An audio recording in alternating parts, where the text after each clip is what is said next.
we've been hit with more nationwide injunctions than were issued in the entire 20th century together. Think of it, more than the entire 20th century, me. I'm grateful to the Supreme Court for stepping in and solving this very, very big and complex problem, and they've made it very simple. I want to thank Justice Barrett, who wrote the opinion brilliantly, as well as Chief Justice Roberts, and Justices Alito, Gorsuch, Kavanaugh, and Thomas. Great people.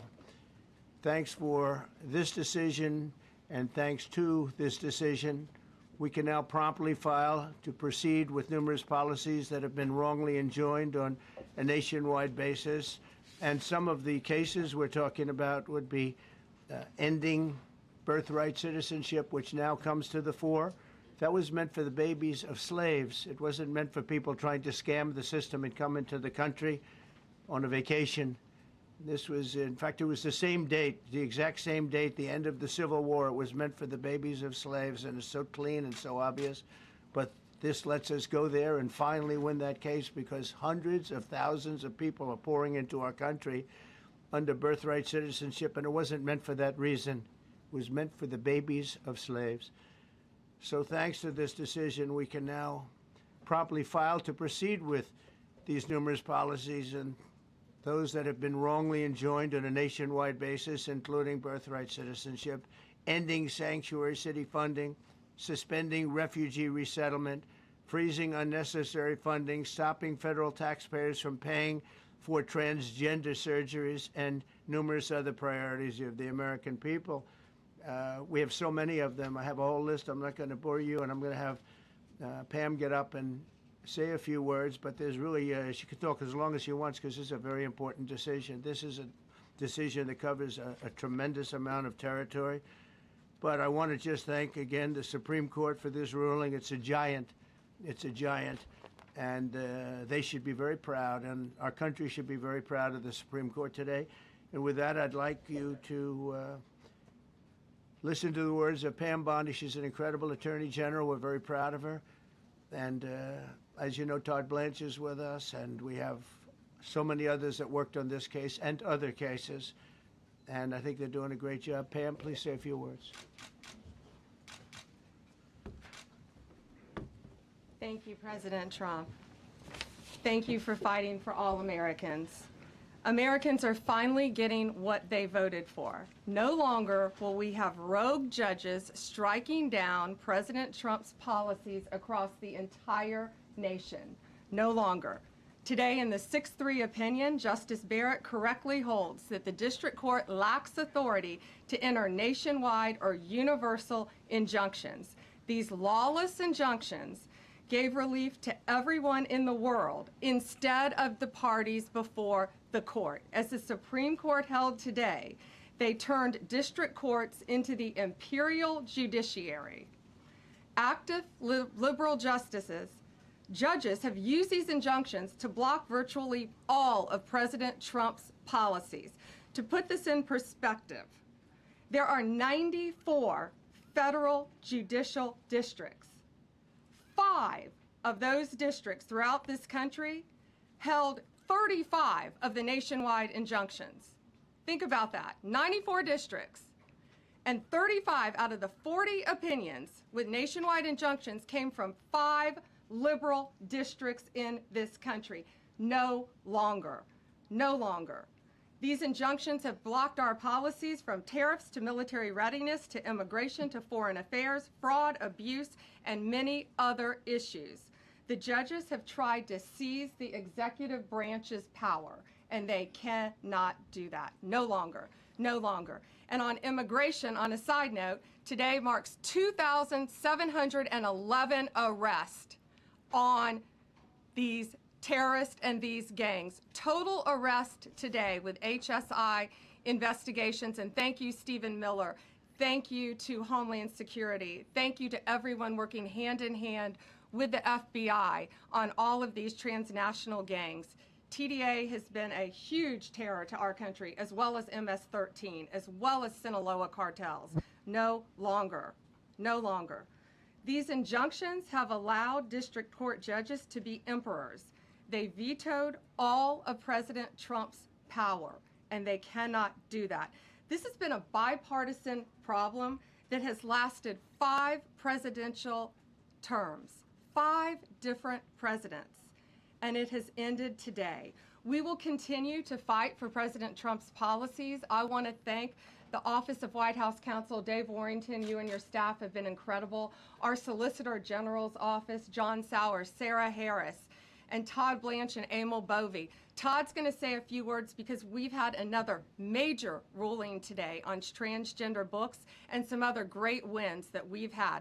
But no longer will they have this power in our country. It is the president's authority under his executive branch to do everything to fight for the American people, and he will continue to do that. That's why he was overwhelmingly elected. Thank you.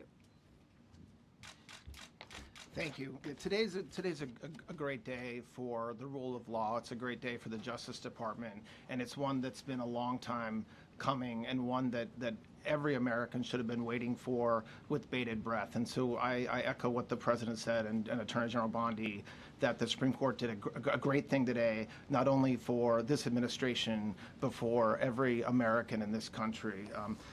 If not for the injunctions case, we would be here talking about another great decision that came down today, the trans books case, which restores parents' rights to decide their child's education. Seems like a basic idea, but it took the Supreme Court to set the record straight, and we thank them for that. And now that ruling allows parents to opt out of dangerous trans ideology and make the decisions for their children that they believe is correct. And so we thank the Supreme Court for that. There's been multiple decisions over the past several weeks that just show why this nationwide injunction ban had to happen. For example, what I mean by that is local district court judges issuing decisions that are clearly contrary to law just because they don't like the policy of President Trump. And when it gets to the Supreme Court has to correct it. But that takes time. The Attorney General thanked our lawyers, and I'll do it again. Our lawyers are working 24 hours a day, 7 days a week to fight these injunctions and to emergency appeals, emergency stays, going back to the district court judge, asking them to change their view. And so their hard work is really paying off today, but over the past few weeks. We had a stay of an order that prevented DHS from moving aliens to a third country. We had a stay of an order that stopped the Department of Defense from implementing military readiness, the EO that President Trump signed. We had another stay of an order forcing reinstatement of fired executive branch employees entirely within the President in Article 2, his right to do. We had a stay of, as you all know, of numerous DOJ cases. And again, every one of those stays requires a tremendous amount of work and effort by the lawyers and parties involved, and they should be doing other work. They should be doing the work that the President and this administration demands and has a right to demand, and not fighting these local judges who don't make decisions based on the law. They make decisions because they just simply don't agree with the administration's decision about a policy, and that's wrong. Thank you. Any questions? Yes, for Pam, please. Go ahead. Sure. Thank you, Madam Attorney General. So as you know, the Supreme Court did not rule on the underlying constitutionality of the President's Birthright citizenship order. So what is the plan now? Are you going to try to implement the EO just in states where there isn't a legal challenge? Yes, so birthright citizenship will be decided in October in the next session by the Supreme Court, unless it comes down in the next few minutes. I guess it could come down. I think they're still deliberating right now on some cases. As you heard, we just got transgender books, which is a huge win. But most likely, that will be decided in October in the next session. However, it indirectly impacts us because, as you correctly pointed out, if there's a birthright citizenship case in Oregon, it will only affect the plaintiff in Oregon, not the entire country. So yes, it's indirectly, but that's pending litigation, and we're waiting on that in the next term. And how concerned are you that the Supreme Court will come back and determine that the executive order is unconstitutional? Oh, we're very confident in the Supreme Court. But again, it's pending litigation, and that will directly be determined in October, but it indirectly impacts every case in this country, and we're thrilled with their decision today. Peter. Madam Attorney General, thank you for being here to take our questions. A couple questions to the both of you. The EO had a 30-day grace period before it goes into effect. Is there any thought about trying to make it effective immediately within that period of time? we're going to follow the law. We're going to make those decisions, and we're going to do what's right in the bounds of the law. And then the DOJ didn't ask the justices to rule on the merits of the birthright citizenship ban. Just for explanation purposes, why? Sure, because that's going to come down in October in the separate. This was huge because it's indirectly impacted today. As I said, it's case by case. Let me reiterate, of the 35 of the 40 nationwide injunctions filed against this president, against his executive authority as President of the United States, 35 of them came from Maryland, D.C., Massachusetts, California, Washington. I mean, that's crazy. These 5 districts. So yes, it indirectly impacts us. It will be a separate decision in October. Next question. Thank you, Mr. President. A question for you, sir. Do you believe this ends the power of the lower court judges to stop your agenda? Do you see this as a full green light for your agenda going forward? Well, you'd have to really speak to the lawyers about that. But this is really also a decision based on common sense. It didn't work the other way. It was a disaster where somebody from a certain location in a very liberal state or a liberal judge or a liberal group of judges could tie up a whole country for years because their decision would sometimes take years to overturn. We've overturned many of the decisions, but it would take years to do it. And we have to act quickly when it comes to illegal immigration. We have murderers, killers, we have drug dealers, we have what they've allowed to come into our country. Should never be forgotten. It should never be forgotten what they've done to our country. And we have to be able to act very quickly, and we're going to do that. Thank you. Just as Amy Coney Barrett, sir, I know that you praised her and her opinion here in this case. She has taken some heat, though, from some of your supporters who have labeled her weak, a squishy, a rattled law professor. What is your take on that? I don't know about that. I just have great respect for her. I always have. And her decision was brilliantly written today. From all accounts, yeah. Transgender rulings. Mr. President, what would you say to Americans who fear that this is more and more concentration of power in the White House and the executive? Well, this really brings back the Constitution. This is what it's all about, and this is really the opposite of that. I mean, the question is fine, but it's the opposite. The Constitution has been brought back. Thank you so much, President Trump. Illegal crossings in the border are 0 now. 0. Does everyone hear that? 0. Trump 2028. Do you intend, President Trump? Who's that guy? I like him. I like him. He's working the cameras. With this new reality, President Trump, in the border, do you intend to engage personally with leaders from South America, not only Central America, Sure. in order to I tackle do that anyway. this situation in I a do that regional anyway. way, and if you have a perspective of meeting some Sure. presidents from South America, as Brazil, for example. Well, you see, as an example, not South America, but NATO over the weekend. Yeah. They have great respect for our country now. They did things that nobody thought was possible. They took funding from 2% to 5%. Nobody thought they'd ever pay the 2%, and now they're paying the 5%. It's over $1 trillion more a year. Think of that, $1 trillion. Nobody thought that could happen. That's a different group of people, different countries. But we get along with a lot of countries. We are respected again. Our country, the U.S., is respected again. Was not respected 6 months ago, I can tell you. Can we ask about the big beautiful bill, sir? Yeah, go ahead, please. Yeah, Mr. President, you have a deadline coming up on trade in 2 weeks. Which countries, if On any, what? on trade, on tariffs, Yeah. sir? Which countries, if any, are close to agreements with the administration? Well, that's an interesting question. We've made a deal with China. We've made a deal with probably 4 or 5 different countries. With the UK, it was a great deal for both. And we're in the process of making some others. But ultimately, in fact, Scott is here. And Howard Lutnick, these 2 guys have been doing an incredible job. And the people that work with them have been doing an incredible job.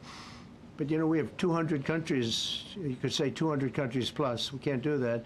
So at a certain point over the next week and a half or so, or maybe before, we're going to send out a letter. We talked to many of the countries, and we're just going to tell them what they have to pay to do business in the United States. And it's going to go very quickly.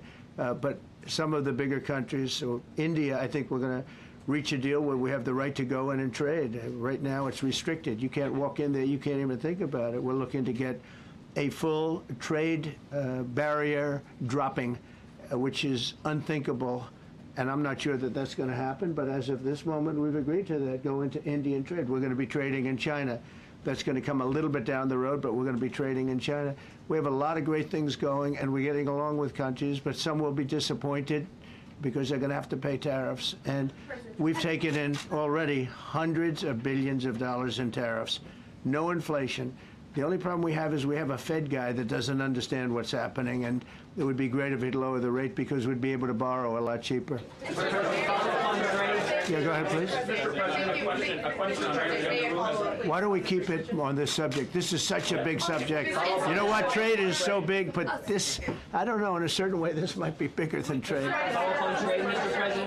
I think this is bigger than trade. Yes, please, go ahead. I was wondering, though, if you could... Go ahead. Sir, on the transgender ruling, the Supreme Court ruling that parents with religious objections can pull their kids out of public school lessons that use LGBTQ materials. Pam brought it up. Your reaction to that ruling today, sir? I think the ruling was a great ruling, and I think it's a great ruling for parents. It's really a ruling for parents. They lost control of the schools. They lost control of their child. And this is a tremendous victory for parents. And I'm not surprised by it, but I am surprised that it went this far. It took us to bring life back to normal. So it's wonderful. It's parental. And I kept saying, we will give you back your parental rights. They were taken away, and this is a tremendous victory for parents. Yeah. Mr. President, if you look at the back at the last week, it's been extraordinary in terms of the action in the Middle East. You were at The Hague. I'm wondering hell now. of a week, hasn't it? I'm wondering now if you believe been that some Iran. week.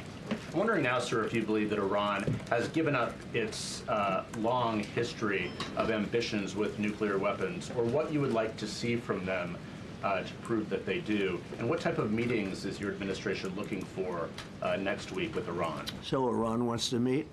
As you know, their sites were obliterated. They're very evil nuclear sites. They were, now has been proven. We had some fake news for a little while.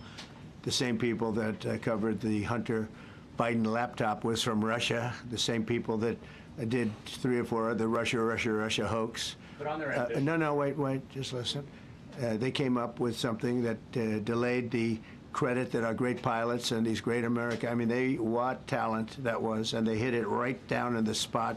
52,000 feet. Think of this dark, no moon, you couldn't see a thing, and they hit the refrigerator door, as they say. That's the size of a target, and overwhelmingly, and it's amazing what was done. We're the only ones that could have done it, and we took out the 2 of the other sites also. In addition to that, we finished them off. That was a very evil intention. I believe that, and again, time will tell, but I don't believe that they're going to go back into nuclear anytime soon. They spent over $1 trillion on nuclear, and they never got it together. And nothing was moved from the site, by the way. To do that is very dangerous. It's very, very heavy material. Those cars were most likely the cars of masons because they were pouring concrete at the top, at the hatch, as you know, the hatch going into the nuclear site. They wanted to reinforce it, and they had some masons there pouring concrete. By the way, that concrete was obliterated. It hit exactly at the concrete. It was, I don't think it had a chance to dry, but everything's down there. It's under millions of tons of rock. Please. Yes. Your administration has said that El Salvador is one of the safest countries in the hemisphere. So why haven't you yet canceled temporary protective status for that country? Was it part of the deal? Well, we'll take a look. We've had a great relationship with El Salvador. They have a fantastic leader. They built a massive prison system. And I don't know exactly why, but it's a hell of a system. And we bring people there, and when they go there, they don't get out. And frankly, when they hear they have to go there, they become very nice people. They become very nice people. It's a tough system, but it's a brilliant system, and it's a system done by a very, very good leader. We'll talk about El Salvador. A lot of respect. Yeah, please. Thank you. A question for you, and then a question for the Attorney General. As you go into negotiations and talks with Iran, are you demanding not only that there would be no uranium production inside of Iran, but also that Iran would turn over all existing stockpiles of uranium? Well, you know, we're a little early for that, but something like that, yeah, we'll do something like that. Let me say that I've been saying for 25 years, even as a civilian, you cannot let them have a nuclear weapon, and that's what happened. It's been obliterated. It would be years before they could ever get going, and I really think it's probably the last thing. They have to recover from a hell of a tough war. Would you also be demanding that the IAEA have full rights to inspect in Iran? Or somebody, yeah, or somebody that we respect, And then- including ourselves. And a question for both the President and the Attorney General. Under birthright citizenship, if this is implemented, who would be tasked with actually vetting citizenship? And how, like, would this be a situation where you have nurses and doctors checking for citizenship of parents, or? This is all pending litigation. It's going to be decided in October by the Supreme Court, and we'll discuss that after the litigation. If you have an undocumented baby, would that baby then be an enforcement priority? The violent criminals in our country are the priority now. Let me put it in perspective. Today marked the 2,711th arrest in our country of TDA members, just TDA. Everyone in this room agrees they are one of the most violent criminal organizations in the world. And the Biden administration let them walk into our country for the last 4 years. 2,711 of them today have been arrested in our country. That is the priority of Donald Trump. That is the priority of this country, of Homeland Security, of all of our lawyers, of FBI. That's the priority. That will be discussed in October when the Supreme Court hopefully rules in our favor, and we're very confident of that. But you should all feel safer now that President Trump can deport all of these gangs, and not one district court judge can think they're an emperor over this administration and his executive powers, and why the people of the United States elected him. I just might add one thing, and they used birthright citizenship, some of the worst people, some of the cartels, to get people into our country, just so you know. And again, I say, if you look at the end of the Civil War, the 1800s, it was a very turbulent time. If you take the end day, was it 1869 or whatever, but you take that exact day, that's when the case was filed.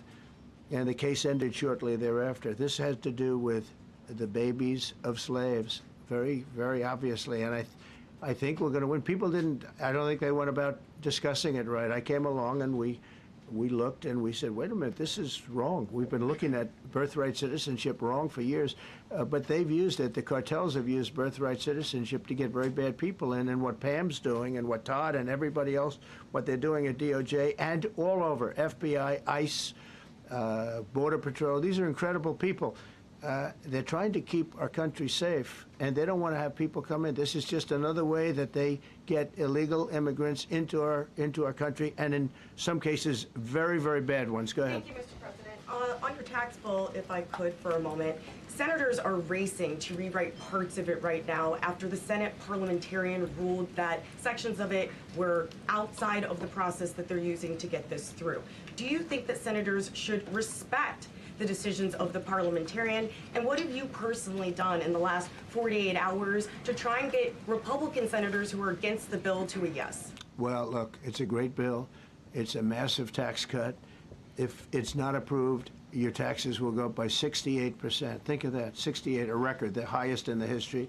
The Democrats won't approve it only because politically it's so good for the Republicans. The Democrats aren't approving it. But think of what they're not approving. They're not approving border security. We've done a great job at the border, but we have to add some wall. We have to do various things. We have no money for that. We have no money for the border. We have no money for so many things. But if the Democrats, it'd be interesting to see if we get any Democrat votes. We should. If I were a Democrat, I would absolutely, maybe Fetterman, because he seems to be the most sensible one lately. If I were a Democrat, I would vote for this bill all day long because it's tax cuts and so many other things that are common sense. They're basic things. I think they're doing fine. The parliamentarian's been a little difficult. And I would say that I disagree with the parliamentarian on some things, and on other ways he's been fine. But we'll have to see. It's a big issue. I will tell you this: if that bill doesn't pass, the country will get a 68% tax increase. So think of this: you're a Democrat and you vote against it. That means you're voting in favor, because essentially you're voting in favor of the largest tax hike in the history of our country. And you can't do that. In addition, we're cutting costs by $1.7 trillion, and it won't affect anybody. It's just fraud, waste, and abuse.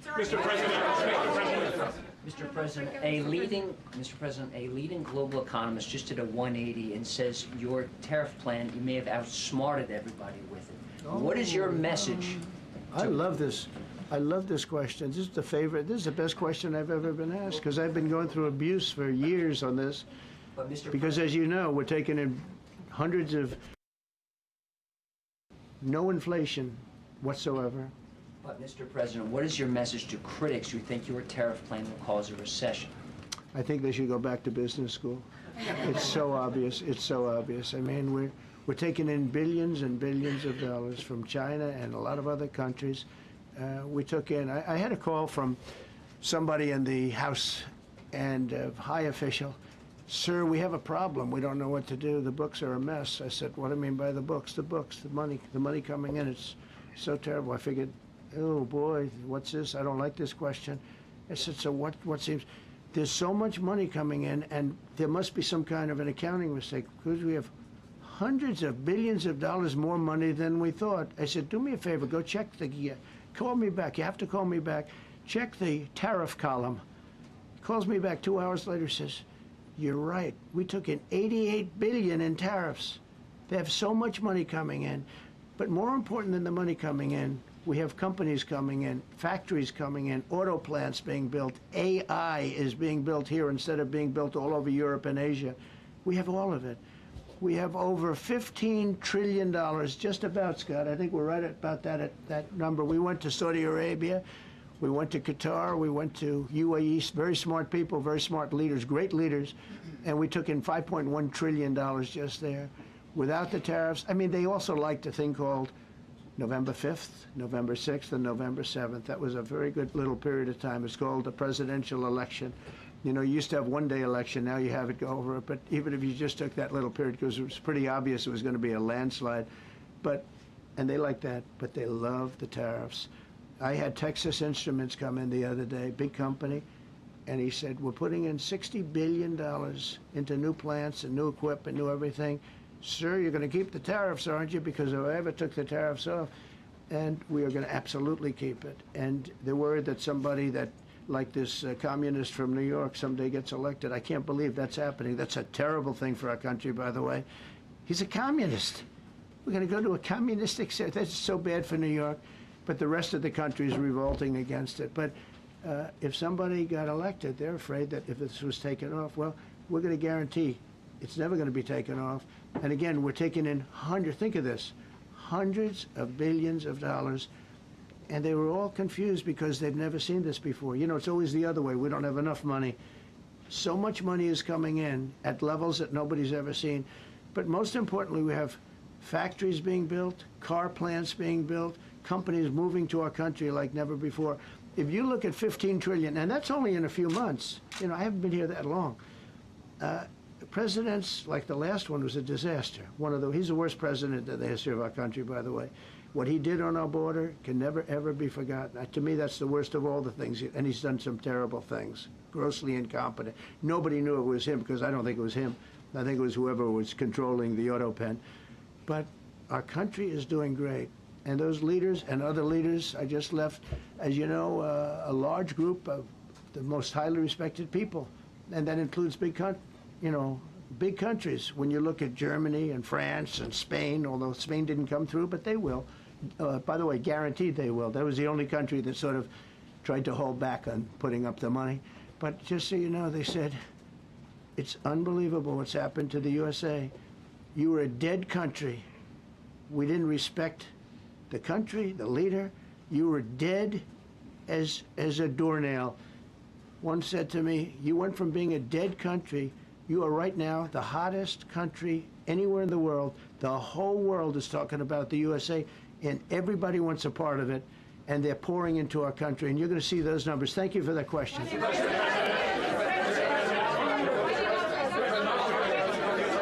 Yeah, go ahead, please. Thank you, Mr. President. I have a question about trade. Secretary Bessent has said that he hopes tariff deals with major partners will be done by Labor Day. So if some deals are not done by your July 9th deadline, will some countries' tariffs go back up, or will they stay where they are now? Well, there are some countries that are used to ripping us off, to be honest with you. And I don't want to name them, but you sort of can name them. And they're so used to just, taking billions and billions of, look, we had a trade deficit of more than $1 trillion. Think of a trillion, a trade deficit. That's because nobody cared. We cared a lot when, I took in hundreds of billions of dollars in tariff. We had the greatest economy in history up until now. I think we're going to blow it away. But during my time, and especially prior to COVID, we had the greatest economy in the history of our country. I think we're going to blow it away now based on the kind of numbers that we're seeing. But some countries are very angry because they've been ripping us off for years. They've been making billions and billions of dollars. There was nobody to negotiate with. They could do whatever they want. They charged us tariffs, by the way, at numbers that we've never seen before. And we ended up losing much more than $1 trillion a year. $1 trillion a year on trade. And now they're being met with a force that's far greater than them, and they don't like it. So they're upset because instead of making, $5 billion, they're going to break even, or they'll make a little bit. I want to be nice. They'll make a little bit, or we'll make a little bit. It's a big difference. Yeah, please go. Go ahead. Red dress. On the 2020 election, is there any more information on the special prosecutor? So many Americans still have questions about the 2020 election. And speaking of rogue judges, would you consider appointing somebody at DOJ maybe to investigate the judges that allowed for the political persecution of you, your family, and your supporters during the Biden administration? I love you. Who are you? I'm Kara from Lindell TV. Well, that's just a very nice question. And it's not a setup. I have no idea who you are, but I appreciate that question. All I can say is we're not here for that. I hope so. I hope they're doing a thing because that election was rigged and stolen, and we can't allow that to happen. A lot of people tell me, sir, you just won the greatest election in the history of our country. You won at numbers that won all 7 swing states, won the popular vote, won everything. Sir, go on with your life. And many people that say that, good people, friends of mine, then you have people that say that same thing, go on with your life, but you have to find out what happened because you can't let that happen again. Look at what this lunatic did. Look at what he did. He opened our borders to people that were murderers, 11,888 to be exact, murderers. And we've captured many of those murderers, and we're bringing them back, or some of them are so dangerous that we don't even want to bring them back. We're afraid they're going to try and come back in.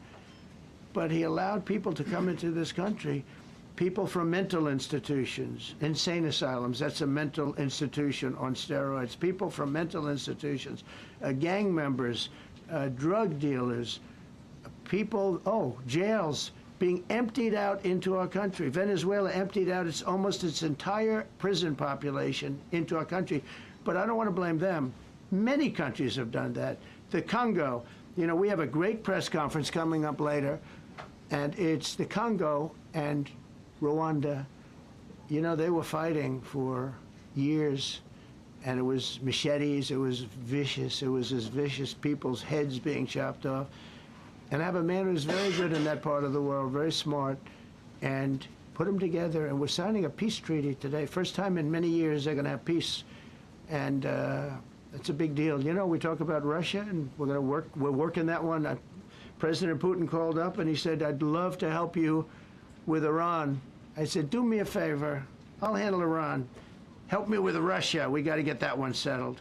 And I think something's going to happen there. But we did some great work. India and Pakistan. That was going to be maybe nuclear. We did that. We did a lot of work. I don't know if there's ever been a president that's done much more. Serbia, Kosovo was going to go at it. Going to be a big war. I said, you go at it. There's no trade with the United States. They said, well, maybe we won't go at it. That's what happened with India and Pakistan. I was negotiating with both of them, and I said to Scott, I said to Howard, cancel all deals with India and Pakistan. They're not trading with us because they're in a war. They called back, what do we do? I said, look, you want to have trade with the United States, it's great. But you want to go and start using nuclear weapons on each other, we're not going to allow that. And they both agreed. Both have great leaders. They both agreed not to do it. So we did a lot, but I appreciate that question.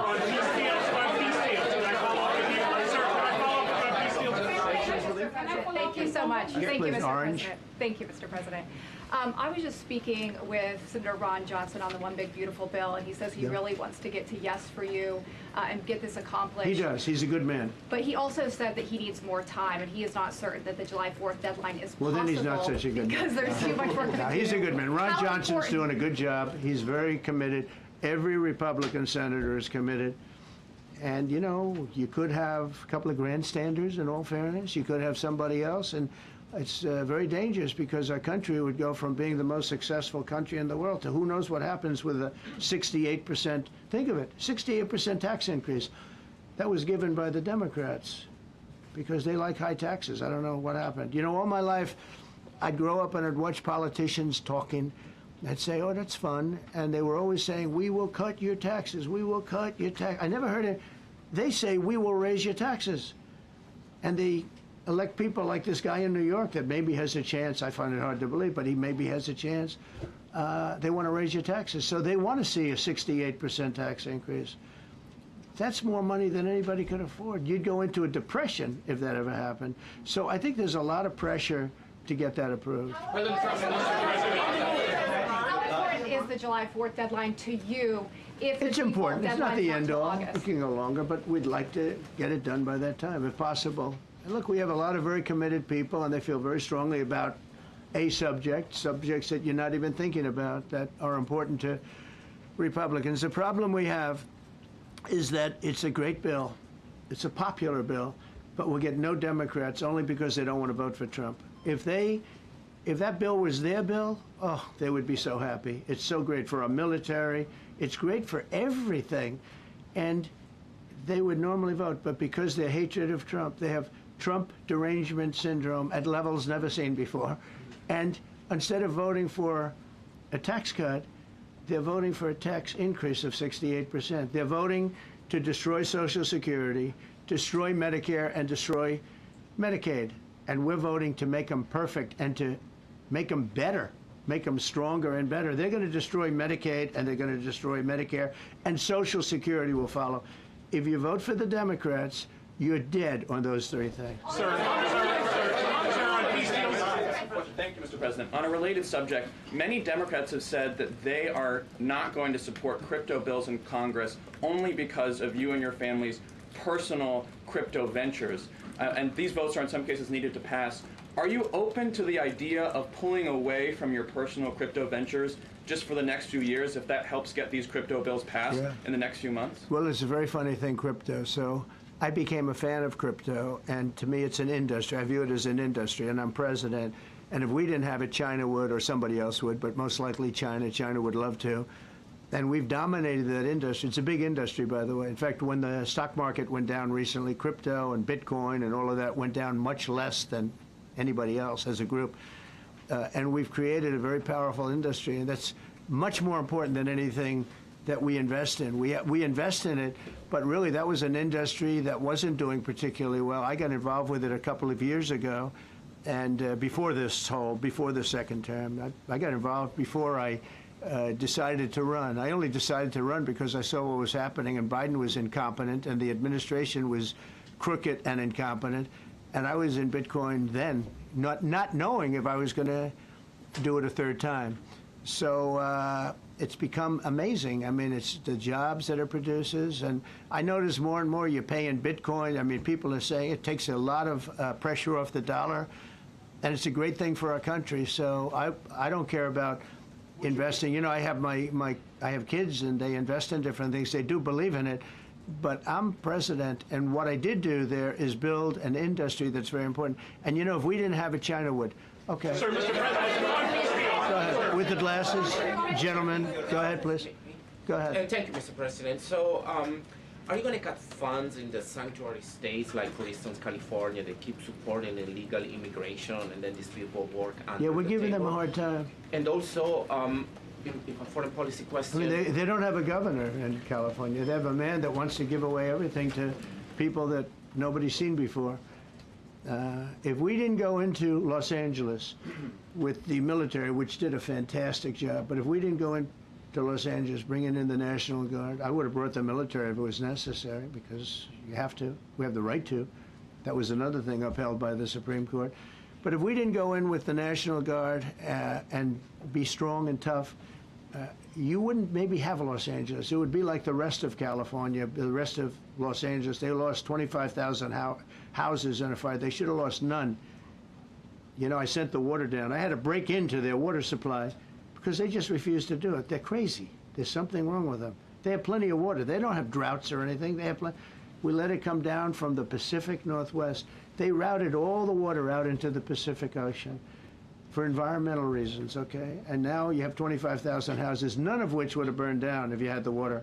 They didn't have water. They didn't have water for the fire pumps. They didn't have water in the sprinkler systems that people put in. So the answer is we're going to work with governors. We're going to work with radical left Democrats and Democrats, and we're going to make it good for everybody. We'll have to stop the crime in those, in the case of the cities, I think I can say just about all cities with heavy crime are run by Democrats. Go ahead. Yeah, with the glasses. I'm with Iran. Go ahead, yes. International. Yeah, no, the man behind you, yeah, please. President Trump, Anthony Mashak from MTV Lebanon. I want to ask you regarding the threats posed by Iran's allies and proxies operating in the U.S. They were threatening your life. So what do you say about that? And regarding the Lebanon, because Hezbollah is as well part of Iran's allies, is there any time frame in Lebanon regarding disarming Hezbollah in Lebanon? Yeah, Lebanon is a great place with brilliant people. You know, it was known for the professors and doctors and had an incredible history. And hopefully we can bring it back again. I just appointed a friend of mine who's Lebanese, and I didn't know he was Lebanese. I've known him for 20 years, very, very successful man. And I just appointed him. And I said, why would you want that? He said, because I was born there, I was raised there, I love it. I love it so much. I said, you know, it's very dangerous going to Lebanon as ambassador. And he said, that's what they say, but I don't care about danger. I mean, this is a guy that is just a very big business guy. He wants to give up his whole life to go to Lebanon because he believes in it so much. We're with Lebanon all the way. We'll try and straighten it out. Your life as well. So what action? Threaten my life? Yeah, they have threatened. I get that throbbing feeling every once in a while. Get that throbbing feeling, but you know what? That's okay.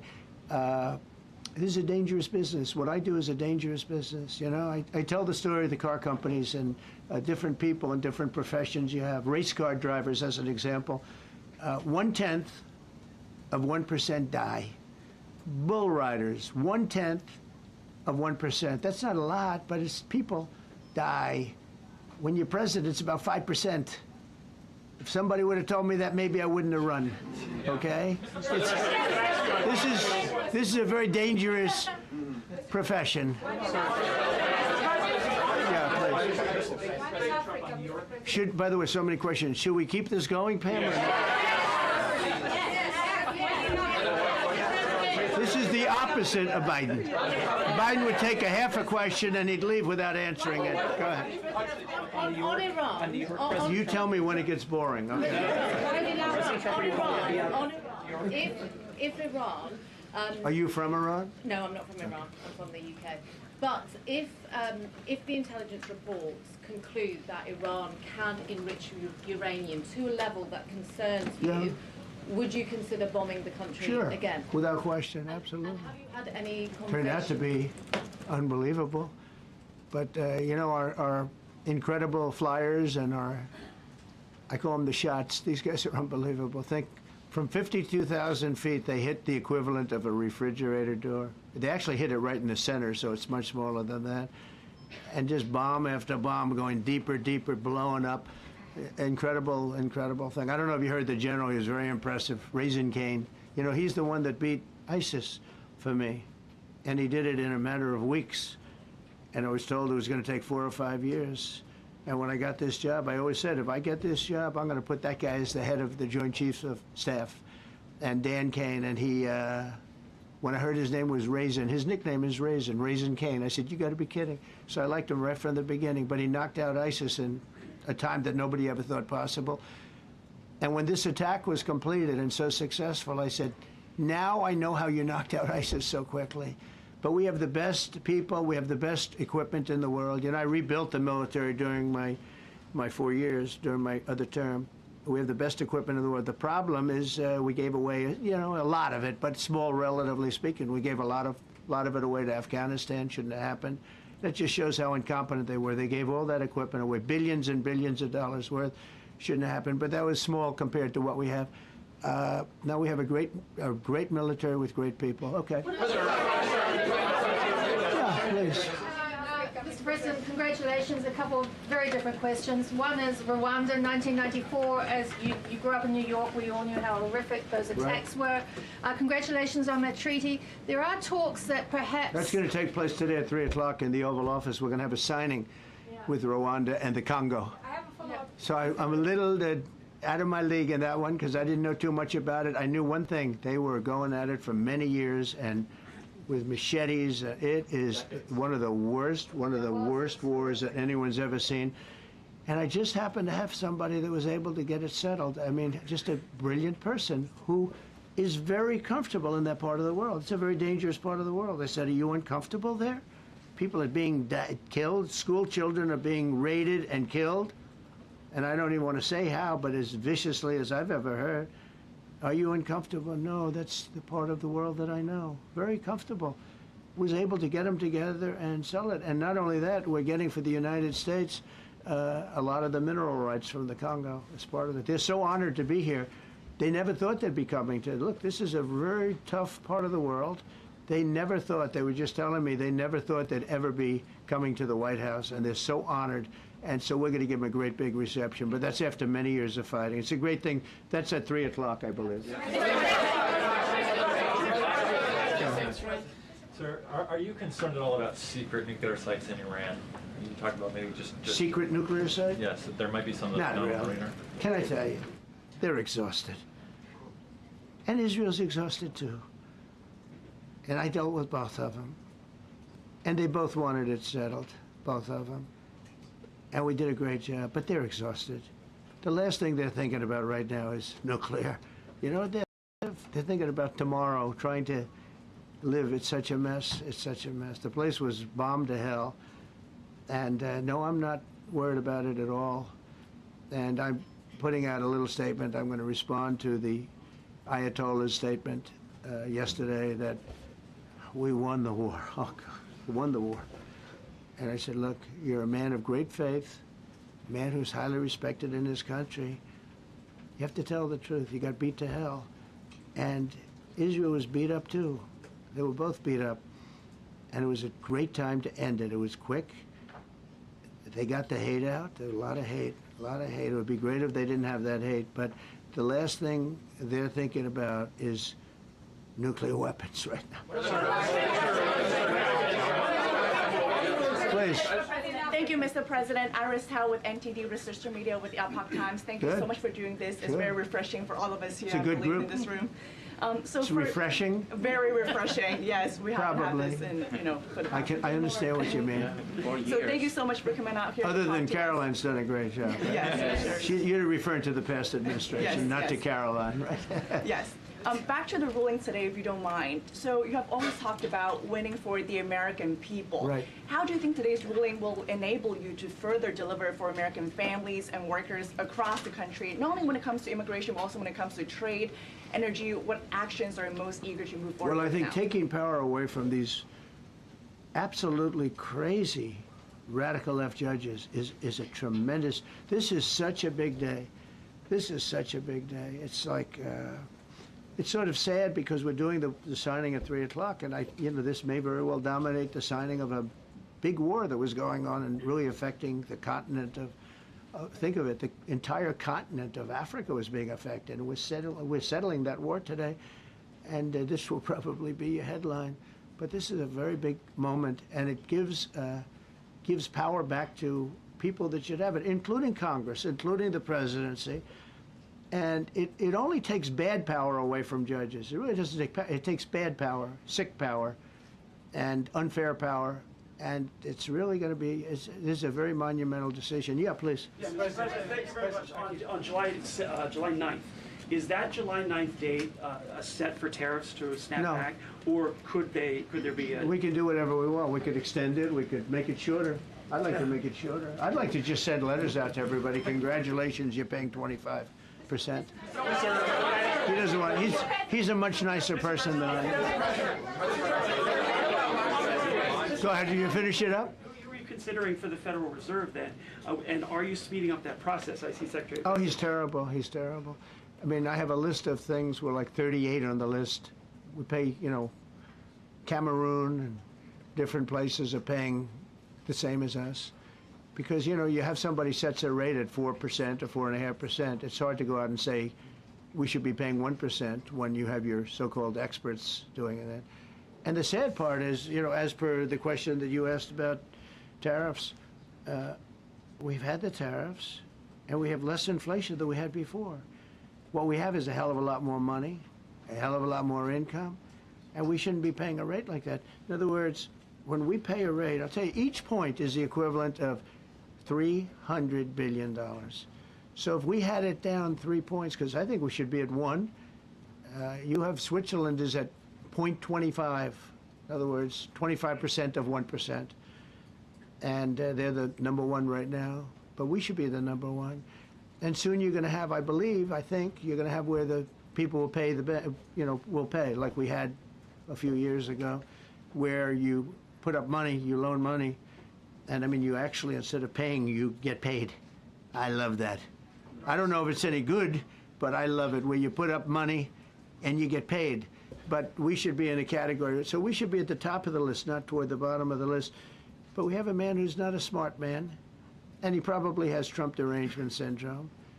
And he's just not a smart person. What he's doing, though, he's hurting us for years to come. Because if we borrow money at 2 points higher than we should be paying, that's $600 billion. Wouldn't you say those numbers are about right, Scott? So it's 2 points would be about 600, actually more than that, but about $600 billion, all because the guy doesn't want to lower the rates. He's doing the service, a very disservice, and then he goes up and talks about, I'd like to see costs come down. You know, he gets up and he does his little thing for 5 minutes, and he goes out and he goes back to the beach. He goes, I'd like to see costs come down. Well, he could lower the interest cost by $900 billion a year. All he has to do is lower rates. And everybody's saying, I was watching some of the business shows today, and they're saying, you know, Trump's right. He should really be cutting. The country's doing well. We have no inflation. Now, despite him, we're doing great. But if we got the rates down, we would be a rocket ship. So I think that'll be it. And I just want to thank everybody. This is a really big day. We've had a big week. You know, we've had a big week. We've had a lot of victories this week. NATO was a tremendous victory. The war was a tremendous. Look, we were talking about this for 30 years, about Iran being nuclear. And all I said is it will not be nuclear, and it's not going to be nuclear. And you know, I want to give credit to a lot of people, and most importantly to our great military. Boy, they put out that fire. Once that happened, once those bombs got dropped, that war was over. That war was over. But I just want to compliment them. Incredible. The general and all of his generals. Pete Hegseth was great. They were all. And now I want to compliment Pam. A lot of genius went into this. You know, people, if you don't say it exactly right, if the Supreme Court doesn't get it because it's incorrectly spoken about, and that happens. A lot of cases are lost because they don't say the right words. But I want to correct. She's going to go down as a great attorney general. I may change my mind about that. I don't know. Maybe someday I'll have to call and say I was only kidding. She's going to go down as a great attorney general. This was a tremendous win, and we've had tremendous wins, but this was a tremendous win today. So I just want to congratulate you and Todd and your whole staff. Very brilliant people, and we can't forget John Sauer. That's right. Who is with. There's a medical emergency within his family, so he's taking care of that, and we said absolutely. So I just want to thank everybody very much. Thank you. Mr. Jeff Bezos on his wedding weekend. Sir. Thank you, Mr. President. Thank you, sir.